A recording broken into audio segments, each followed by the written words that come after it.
할렐루야. 오늘도 함께 하신 분들과 방송으로 참여하고 있는 분들 모두에게 은혜와 치료의 시간이 될 수 있기를 간절히 축원합니다. 부활절을 맞이하게 되면 저는 항상 새로운 세상이 마치 열린 듯 그런 기분을 느끼게 됩니다. 그것은 저뿐만 아니라 사순절 오랜 기간을 어떤 사순절의 분위기에 눌리기도 하고 좀 우울한 슬픈 그런 시간들이 아무래도 우리 몸으로 또한 고난 주간을 거치면서는 더욱 주님의 그 십자가를 생각해 보면서 우리가 좀 이렇게 눌릴 수밖에 없는 그런 상황이었겠죠. 근데 오늘 마침 날씨도 가장 화창한 날씨지만 어제처럼 흐리고 비가 온다 할지라도 이 부활을 맞이하는 날은 아침부터 새날이 밝은 듯, 새날이 이렇게 좀 열린 듯, 온 세계가 새로운 피조물이 된 듯, 저는 그런 것들이 제 생각과 마음에 항상 이제 있어지게 됩니다. 근데 이 부활절이 마침 이렇게 지금 4월 달에 주로 부활절이 오지 않습니까? 그래서 춘분을 지나고 그 보름을 지난 그 다음 주일이기 때문에 이것은 전 세계적으로 325년 니케아 회의에서 이제 공인이 된 날짜입니다. 그러니까 서방교의 전통을 우리 개신교는 따르기 때문에 이 부활절이 지금 이제 그러니까 천주교와 같은데 동방정교회는 좀 다릅니다. 날짜가 조금 다른데요. 근데 왜 부활절이 춘분을 지난 그리고 보름달이 지난 주일이냐 그렇게 정하게 됐느냐면 사실 이 성탄절보다도 더 확실하게 역사적으로 시간적으로 알 수 있는 게 이 부활한 날이거든요. 왜 그런가 하면 예수님께서 6월절에 이제 만찬을 베풀고 6월절 만찬과 함께 그 밤에 잡히시고 금요일날 돌아가셨잖아요. 그리고 사흘 후에 지금 그러니까 이제 주일날 부활을 하신 겁니다. 그러니까 마치 새봄이 돼서 꽃과 나무와 풀들이 다시 살아난 듯 이러한 참 그 절묘하게 어떤 하나님의 섭리 가운데 주님이 죽으시고 부활한 계절도 하나님의 선택이었다라고 하는 걸 우리가 한번 생각해 볼 수가 있을 것 같아요. 그래서 부활이 도대체가 있는 거냐? 이렇게 항상 질문을 받게 되겠죠. 우리가 여러 가지로 대답할 수 있겠지만 가장 그래도 설득력 있게 정답을 이야기하신 분이 바로 사도 바울일 겁니다. 그래서 고린도전서 15장을 부활장이다 이렇게 명명하고 있는데요. 거기에서 바울이 사실 굉장히 이치적으로 논리적으로 그리고 어떻게 보면 과학적이라고 할 만큼 그러한 근거를 가지고 부활을 설명하고 있습니다. 그것은 어떤 씨가 어떤 알맹이로 땅속에 던져지지만 거기서 각양의 모양과 형상으로 나오게 된다는 것이죠. 그래서 알맹이 비슷비슷한 걸 던졌는데 바울의 얘기가 거기서 밀과 보리와 표나 또 콩이나 다양한 종류의 그 형체대로 나오게 됩니다. 뿐만 이제 자연 이치가 그러하듯이요. 우리 사람의 몸도 땅속에 가서 죽어지게 되면 그래서 부활하게 된다는 거. 하늘의 그 알이 썩어져 죽어질 때 새로운 생명으로 부활이 되듯이 부활의 이치를 이미 하나님께서는 자연 만물을 통해서 보여주신 게 분명하죠. 그래서 하늘의 형체가 있고 땅의 형체가 있다는 거죠. 우리 사람만 하늘의 형체로 다시 부활하게 되는 겁니다. 짐승 이런 것들은 이제 짐승은 이제 한번 죽음으로 끝나는 거지만 식물은 바로 땅의 형체로 계속 이제 씨앗을 통해서 이렇게 부활하게 되잖아요. 자, 그러한 섭리를 통해서 분명히 깨달을 수가 있는데, 그래도 우리가요, 이 부활절 하면 누구든지 연상하는 게 아마 계란 아니냐. 왜 그러냐면 계란을 봐도 마치 씨앗과 같은 그러한 그 부활의 비밀을 우리가 깨닫게 되잖아요. 그 계란은 생명이 있고 그 다음에 부활이 있어. 부활. 옛날 시골 말로 그래서 병아리를 깨는 데를 부화장이래요. 부화장. 시골에 부화장이 있어요. 요즘에는 뭐라 하는지 모르겠습니다만은. 그래서 참 부활절 하면 누구든지 생각나는 게 이 이제 계란이겠죠. 그래서 이 부활절 하면 여러분 혹시 토끼가 부활절 토끼라는 말 들어보셨어요? 크리스마스 하면 로돌프 산타크로스, 그 다음에 사슴이죠. 로돌프 사슴코. 그거보다는 이제 산타크로스가 연상이 되는데 이 북미 그리고 유럽에서는 전통적으로 이 토끼가 계란을 선물로 준다고 이제 그렇게 믿으면서 산타크로스 선물을 부모가 애들을 위해서 넣어놓듯이 부활절 풍습 가운데 어른들이 그 계란을요 아이들에게 이제 이렇게 집안에 숨겨놔요. 숨겨놓고 근데 계란은 되게 플라스틱으로 만들어 계란은 그리고 그 안에다 초콜릿이나 선물 같은 걸 넣는 거예요. 그런데 그걸 토끼가 물어다가 어디다가 감추는데 그걸 찾는 그런 행사가 있어요.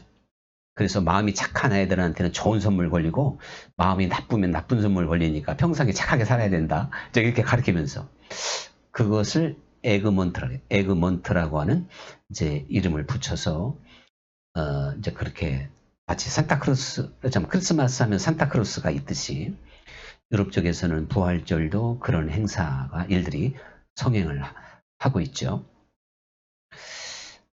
그래서 참 이 계란을 통해서도 부활의 비밀을 우리가 분명히 깨달을 수가 있다 보니까 다양한 행사도 만들어낸 것 같기는 한데요. 저는 이번 부활절은 좀 특별한 말씀을 좀 만들어냈어요. 대개 부활절 하면 여러분, 아이, 오늘 뻔하다. 그렇게 생각할 수도 있겠어요. 그런데 그 뻔한 설교가 아니니까 끝까지 좀 들으시고 은혜가 됐으면 좋겠습니다. 그래서 이 본문 자체도 좀 어떻게 보면 특이합니다. 이게 부활절날 어떻게 이런 본문이냐. 요한복음 16장에 나와 있는 다 본문을 사용할 수 없습니다만은 집중적으로 16절부터 어떻게 보면 마지막까지 이제 본문이 인용이 될 것 같은데요. 주님께서 너희가 지금은 나를 보지만 잠시 후에는 나를 보지 못할 것이다. 그랬어요. 그리고 그러니까 잠시 후에는 나를 볼 수 없지만 또 잠시 후에 나를 보게 되리라. 너희가 나를 볼 수 없을 때 세상은 기뻐하겠지만 너희는 곡하고 애통하게 되리라. 그러나 오히려 그 곡하고 애통하는 것이 더 큰 기쁨이 되어 너희에게 돌아올 것이다. 이렇게 말씀을 하시죠. 그리고 제자들이 참 그 알쏭달쏭한 말씀 앞에 아니 조금 있으면 나를 못 보고 또 조금 있으면 또 본다는 게 도대체 무슨 말인가 알 수가 없는 얘기예요. 그때는 십자가에 죽기 전이니까요. 부활에 대해서 상상도 못하고 있기 때문에 예수님의 말씀이 참 수수께끼처럼 들려지게 될 것입니다. 그래서 근데 이제 다시 예수님을 볼 때는 곡하고 애곡하는 게 아니라 너희의 기쁨이 충만할 것이다. 이렇게 말씀하시며 그때는 너희가 내게 무엇이든지 구하라. 그러면 내가 다 줄 것이다. 바로 그렇게 말씀을 하죠. 16장에서. 그러면서 그때는 또한 너희가 뭐 예수님께 참 질문을 많이 했잖아요. 이 비유를 좀 설명해 주십시오. 뭐 천국에 대해서 얼마나 궁금하겠어요. 영적 진리에 대해서. 굉장히 질문을 많이 했는데 그때 내가 너희를 다시 볼 때는 묻지 않는다는 거예요. 너희 스스로 알게 될 것이다. 이렇게 말씀을 하죠. 이렇게 보면 다시 볼 때가 예수님이 성령으로 오실 때죠. 즉 성령 강림.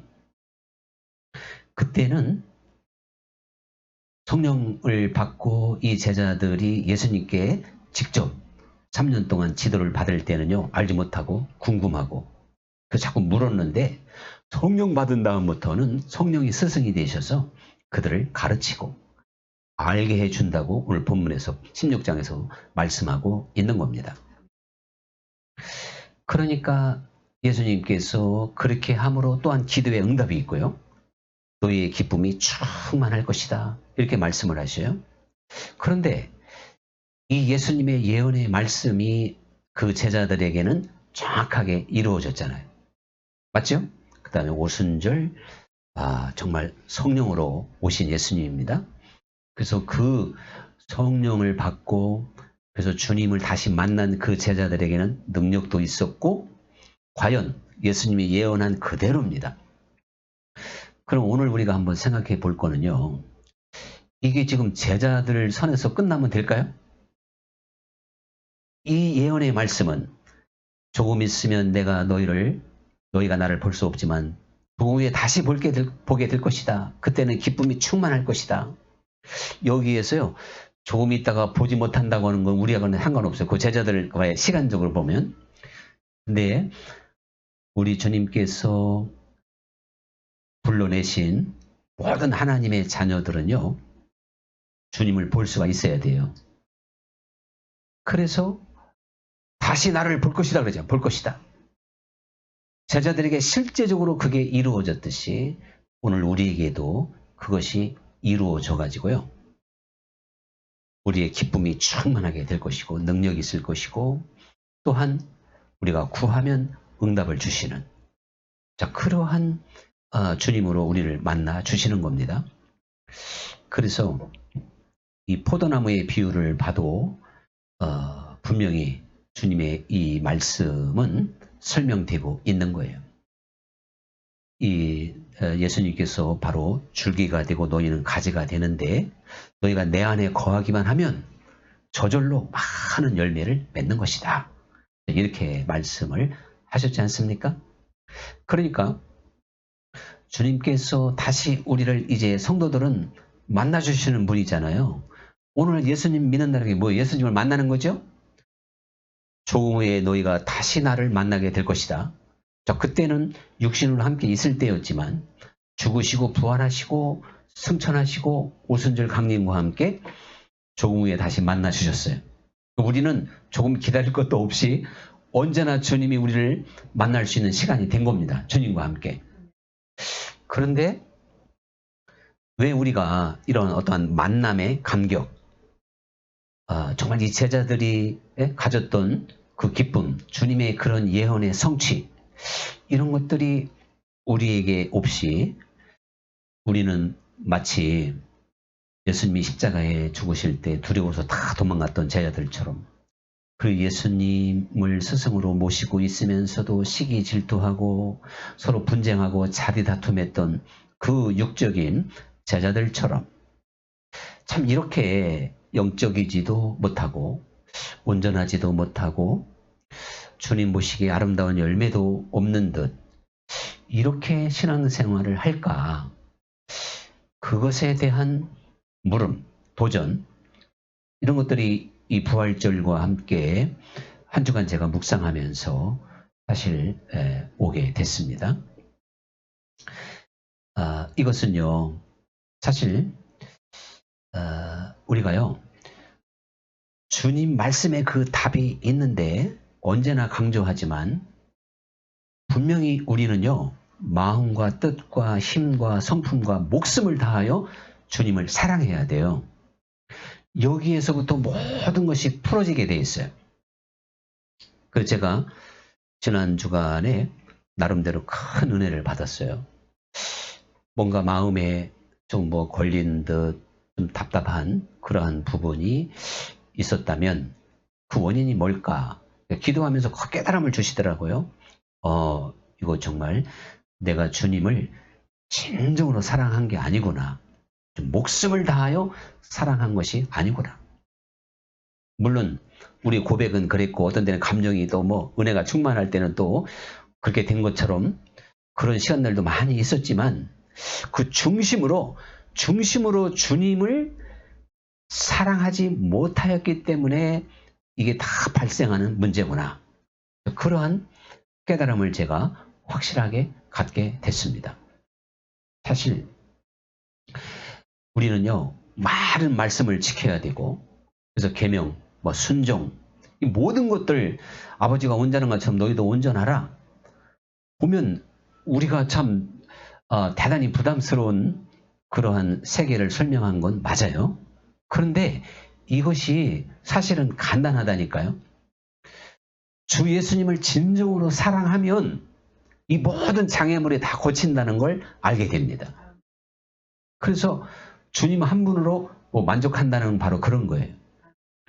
주님이 다 해놓으시고 다 이루어 놓으셨고 주님이 우리를 위해서 모든 공로를 참 세웠으니까 주님의 공로가 있으니까 우리는 그 주님 한 분이면 된다 이런 뜻이 아니라니까요. 결국 주님의 공로고 주님의 은혜지만요. 우리는 주님을 진심으로 의지하고 믿고 사랑하게 되면 이 모든 것들은 저절로 이루어진다 그런 얘기입니다. 이게 신앙인 거예요. 우리가 내가 힘쓰고 애써서 순종하는 건 율법적인 겁니다. 내 노력으로 착하게 사는 건 충성하는 건 역시 그거는 사람이 하는 거지 주님의 은혜로 하는 게 아닌 거예요. 모든 것은 다 은혜로 되는 겁니다. 우리가 주 예수님을 목숨을 다하여 사랑하기까지 구하고 자꾸 두드리면요. 그때 우리에게 주어지는 하나님의 은혜가 진정한 은혜인 거예요. 주님은 꼭 그렇게 만들어 놨다니까요. 그래서 누구든지 간절히 찾는 자가 나를 만난다 그랬잖아요. 그 뭐 목소리 높이라는 것도 아니고 뭐 기도를 막 계속 해야 된다는 것도 아니에요. 이건 우리 중심의 문제인 겁니다. 그래서 우리가 주 예수님을 진심으로 사랑하게 되면 모든 문제가 해결이 된다. 그래서 예수님이 나를 사랑하는 자는 나의 계명을 지키는 자라야 나를 사랑하는 자니 그랬어요.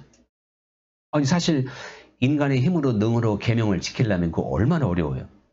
율법은 사람의 힘으로 노력으로 할 수가 있어요. 율법은 살인 안 하면 되고 간음 안 하면 되고 거짓말 안 하면 되잖아요. 그런데 주님의 계명은요. 그게 아니잖아요. 사랑이고 어떠한 우리 정말 그 사랑의 세계를 어떻게 사람의 힘으로 합니까? 사랑의 세계를. 그러니까 결국 우리는요. 주님을 사랑해야 되는데 내 마음속에 세상을 사랑하고 세상을 따라가는 게 있으면 사실 그게 주님을 사랑하는 게 아닙니다. 꼭 성경에 그렇게 돼 있어요. 그럼 우리가 세상을 따라가지도 않고 세상을 사랑하지 않고 세상을 취하지 않는데 그런 마음이 있는데 문제될 게 뭐가 있겠습니까? 항상 우리를 넘어지게 만드는 건 세상을 사랑하는 마음이잖아요. 나를 꼭 붙잡고 있는 어떠한 자아가 아니겠습니까? 그러니까요. 주 예수님을 그러니까 결론은 진심으로 사랑하고 주님을 의지하면 그 모든 것들이 다 풀어지게 되고요. 해결됩니다.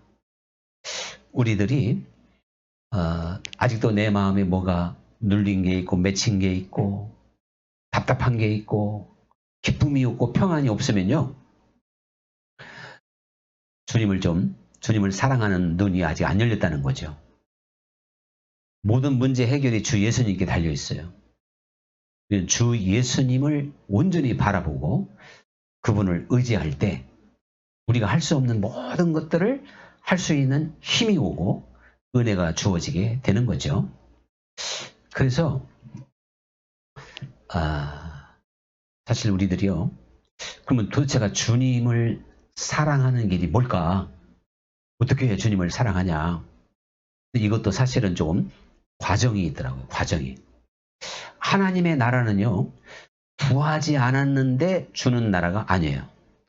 찾지도 않았는데 또 주는 나라가 아닙니다. 두드리지 않았는데 주는 나라가 아니에요.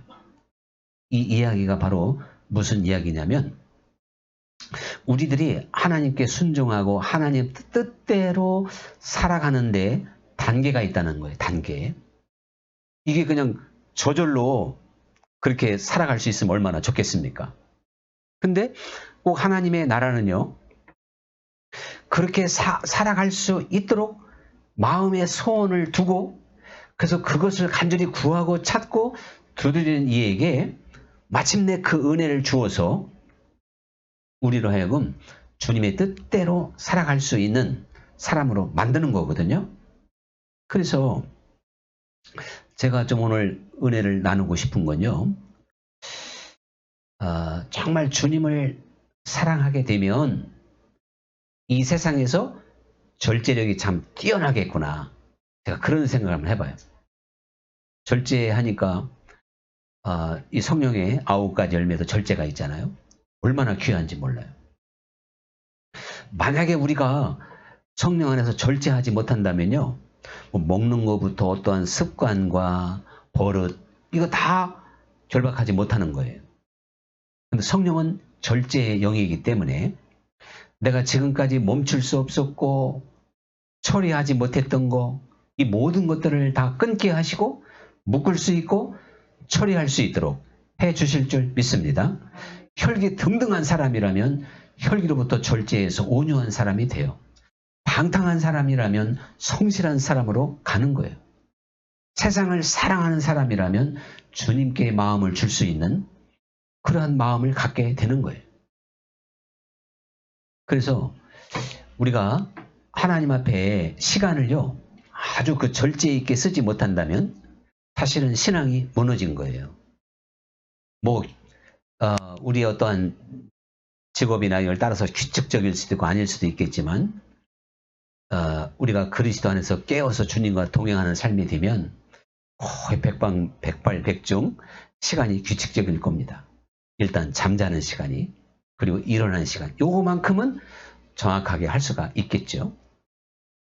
그리고 우리의 시간 속에 헛되고 헛된 것들이요, 다 버려지게 돼요. 이게 바로 절제인 거예요. 저는 글쎄 자기 얘기하면 안 되는데, 사람은 혼자 있을 때가 중요하다. 혼자 있을 때가 그 사람의 신앙이다. 그런 말 하죠? 사실 그 말 앞에 어떠한 담대하게, 자, 나 혼자 있어도 하나님 보시기에 사람 보기에 흠잡을 데 없이, 무슨 도덕적으로 얘기하는 거 아닙니다. 그게 바로 절제라니까요. 성령께서 당연히 그런 세계를 열어주는데 방탕하고 육적이고 죄 짓는 게 무엇보다 싫은데, 우리는 성령 안에서 절제하는 능력이 있어서 거룩하고 성결하기를 소원하는데 절제의 열매를 시간 속에서 잘 잡을 줄로 믿습니다. 그래서 만나는 사람도 조심해야 돼. 그래서 그 전에 어떤 목사님이 만날 때 하나님 앞에 기도해보고, 하나님 저 사람 만나야 돼요 안 만나요? 기도해본 다음에 만난다고. 그래서 이해가 안 됐는데 100% 이해가 됩니다.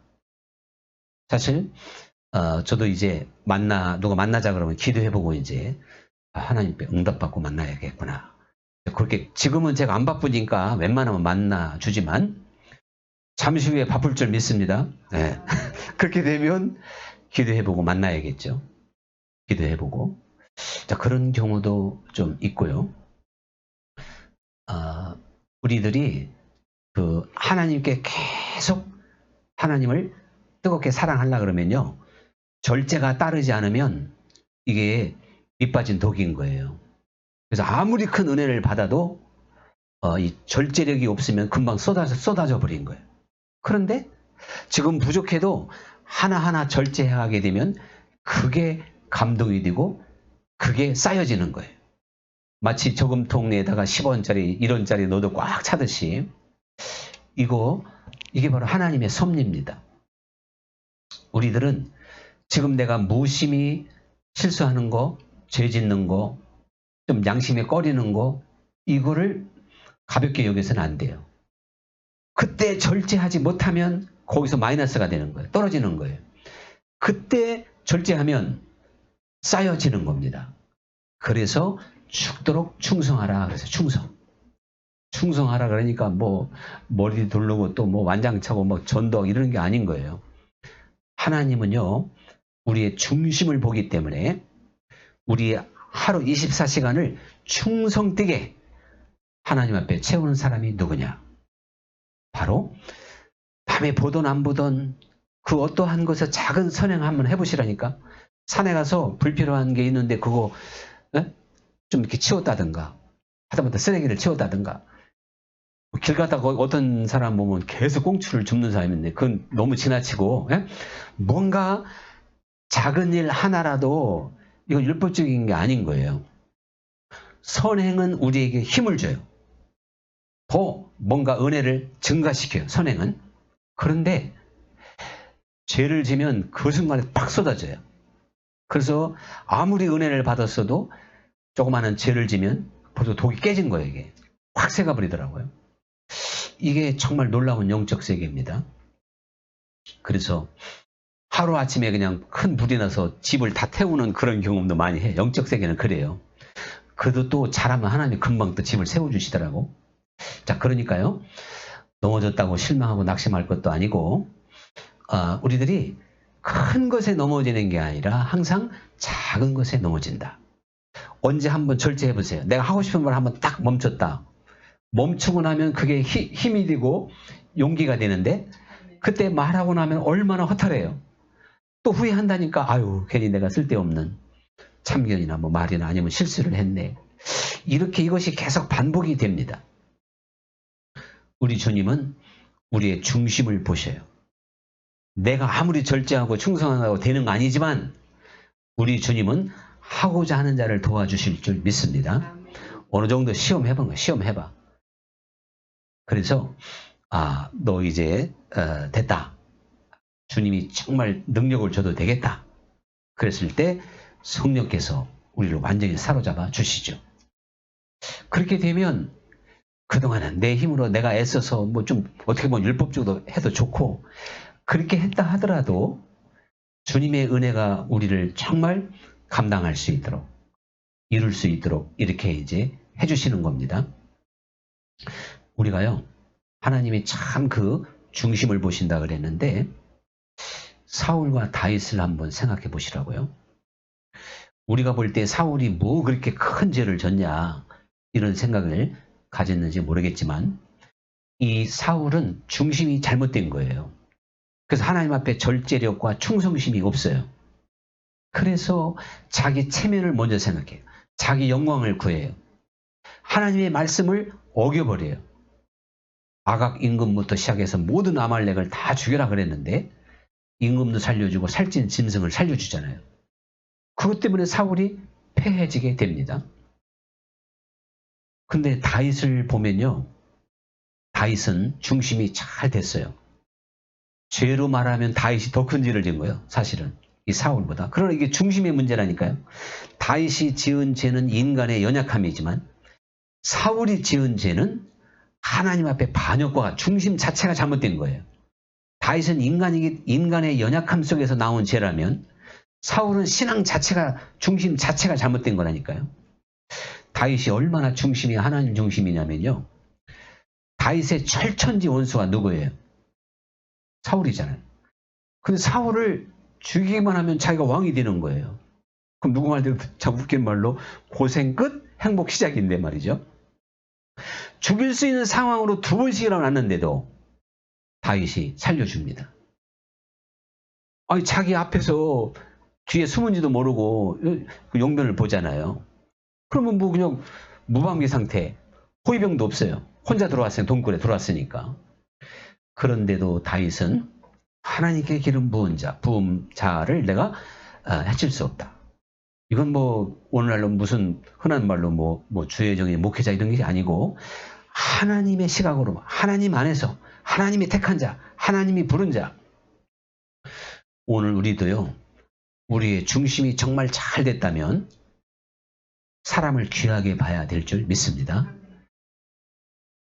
그리스도께 부름받은 형제는 더 귀한 존재예요, 사실은.